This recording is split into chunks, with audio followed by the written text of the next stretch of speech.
చట్టాలపైన అవగాహన లేదు. చట్టాల్ని గౌరవించాలనే పద్ధతి కూడా ఈ ప్రభుత్వానికి కనపడతలా. ఏదైతే రెన్యూవబుల్ ఎనర్జీ ప్రపంచవ్యాప్తంగా ఆ విండ్ పవర్ కానీ సోలార్ పవర్ కానీ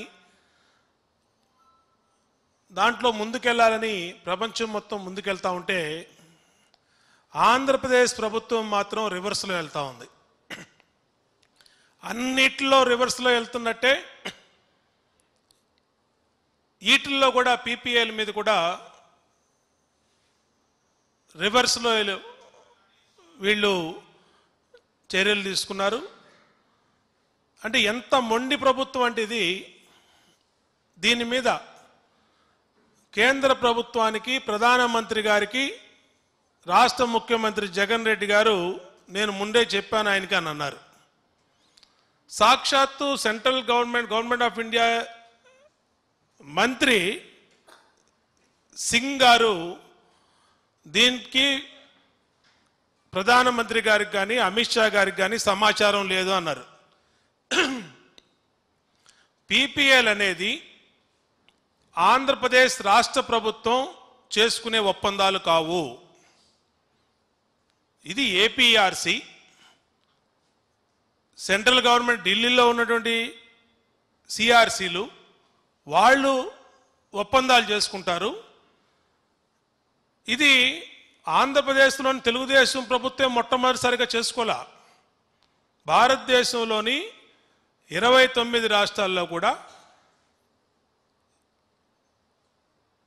సెంట్రల్ గవర్నమెంట్ ఇచ్చినటువంటి గైడ్లైన్స్ ప్రకారం వాళ్ళు ఒప్పందాలు చేసుకుంటారు. ఆంధ్రప్రదేశ్ చేసుకున్నటువంటి ఒప్పందం మిగతా రాష్ట్రాల కన్నా ఆంధ్రప్రదేశ్ కొనే రేటు తక్కువ. దీని మీదే కేంద్ర ప్రభుత్వానికి వీరు పీపీఎల్ మీద సమీక్ష చేస్తామంటే స్పష్టంగా కేంద్ర ప్రభుత్వం చెప్పింది. ఇది రాష్ట్ర ప్రగతికి హద్దు, అలాగే దేశ ప్రగతికి కూడా దెబ్బతీసే నిర్ణయాలు ఇలాంటి నిర్ణయాలు తీసుకోవటం వల్ల భవిష్యత్తులో ఇన్వెస్టర్స్ ఎవరు రారు మనకి అని చెప్పిన మూర్ఖంగా మొండితనంతో నేను పట్టిన దానికి 3 కాళ్ళు అని మరి ఫైనాన్స్ మినిస్టర్ రాజేంద్రనాథ్ రెడ్డి గారి అధ్యక్షతన ఒక కమిటీ వేశారు. జూలై 1వ తారీఖు 2019 నాడు ఒక జీవో ఇచ్చారు.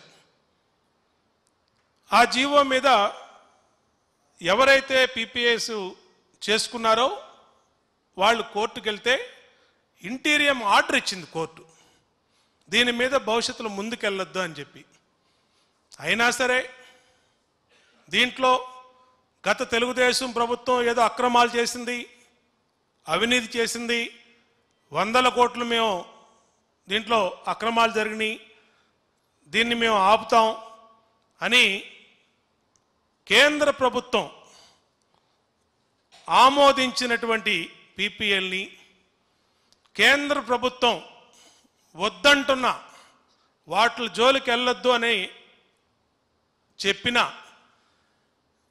మరి మొండిగా జీవో నెంబర్ 63 ఇచ్చారు. ఈరోజు పారిశ్రామికవేత్తలు పాయి గారు ఆంధ్రప్రదేశ్ ప్రభుత్వంలో ఇన్వెస్టర్స్ ఎవరన్నా రావాలంటే ఒక టెర్రరిస్ట్ ప్రభుత్వం లాగా ఇక్కడ ఉంది, టెర్రర్ చేస్తున్నారు ఇన్వెస్టర్స్ని, మేము ఎవరు రావంటా ఉన్నారు. ఇప్పటికే ఇక్కడ పనిచేస్తున్నటువంటి వాళ్ళు ఎల్ఎన్టీ కానీ షాపూర్జీ పల్లంజీ కానీ అనేకమైనటువంటి మల్టీనేషనల్ కంపెనీసు, పెద్ద పెద్ద ఇంటర్నేషనల్ స్టాండర్డ్స్తో ఉన్న కాంట్రాక్టర్లు రాష్ట్రాన్ని విడిచి ఈ ప్రభుత్వ 120 రోజుల దెబ్బకి రాష్ట్రం విడిచి వెళ్ళిపోయారు. ఇప్పటికే వచ్చేవాళ్ళు రావట్లా. జపాన్ నుంచి ఇన్వెస్ట్ చేసిన వాళ్ళు, ఫ్రాన్స్ నుంచి వాళ్ళు కూడా లేఖలు రాశారు ఇది కరెక్ట్ అయినటువంటి పద్ధతి కాదని. అయినా సరే నేను ఒక నిర్ణయం తీసుకున్నాను, ఆ నిర్ణయం మీదే మొండిగా వెళ్తానని చెప్పి మూర్ఖంగా ఈ రాష్ట్ర ముఖ్యమంత్రి జగన్ రెడ్డి ఇవాళ ఈ నిర్ణయాలు తీసుకున్నారు. ఇంకా వీళ్ళకి తెలియనటువంటి అంశాలు, వీళ్ళ పైన ఒక న్యాయస్థానాలు ఉన్నాయి. ఎవరికైనా ఏదన్నా ఉంటే ప్రభుత్వం ఒప్పుదలని, ప్రభుత్వం తీసుకున్న నిర్ణయాల మీద, ప్రభుత్వం తీసుకునే కక్ష సాధింపు చర్యల మీద న్యాయస్థానాలు ఆశ్రయిస్తారు. ఇవాళ జీవో నెంబర్ 63 మీద హైకోర్టు ఇచ్చినటువంటి తీర్పు కర్ర కాల్చి వాత పెట్టినట్టుంది.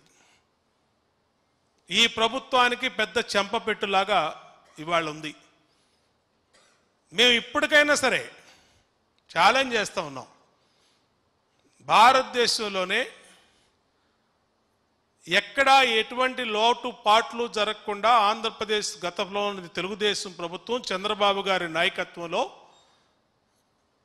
ఏ నిర్ణయంలో అయినా సరే పారదర్శకతో అవినీతి రహితంగా ఆ రోజు ప్రభుత్వం చేసింది. మీరు ప్రజలకి మీ గొప్పతనాన్ని చెప్పుకోవడానికి కోసమో, గత ప్రభుత్వం మీద బురద జల్లటం కోసమో, మీరు చేసినటువంటి అపోహలు అనేటువంటి ఆ రోజు చేసిన ఆరోపణలు అన్నిటి కూడా ఇవాళ కోర్టు కొట్టివేసంతో మీరు ప్రజలకు క్షమాపణ చెప్పాలా, పార్టీకి క్షమాపణ చెప్పాలా?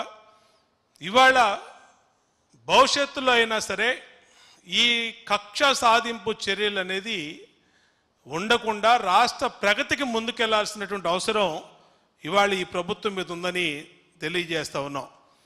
ఇంకా ఇప్పటికే అనేకమైనటువంటి రద్దు కార్యక్రమాలు, అనేకమైనటువంటి సమీక్ష కార్యక్రమాలు, ఒక కొత్త ఇండస్ట్రీ లేదు, ఒక కొత్త పరిశ్రమ లేదు, లేదంటే ఇంకొక కొత్త ప్రాజెక్ట్ రాలేదు. ఉన్నవాళ్ళు కూడా వెళ్ళిపోయే దిశలో ఇవాళ ఈ 120 రోజుల ప్రభుత్వం చేపట్టిన చర్యల వల్ల పేదవాడికి తినటానికి తిండి లేదు, అనేకమైన సమస్యలు ఉన్నటువంటి పరిస్థితుల్లో ఇంకా మరి ఎన్ని రోజులు ప్రజల్ని బాధ పెట్టే పరిపాలన కొనసాగిస్తూ చూస్తాం. ఖచ్చితంగా ఇవాళ హైకోర్టు ఇచ్చినటువంటి తీర్పుతో అయినా సరే జగన్ ప్రభుత్వం బుద్ధి తెచ్చుకోవాలని కూడా తెలియజేస్తా ఉన్నాం.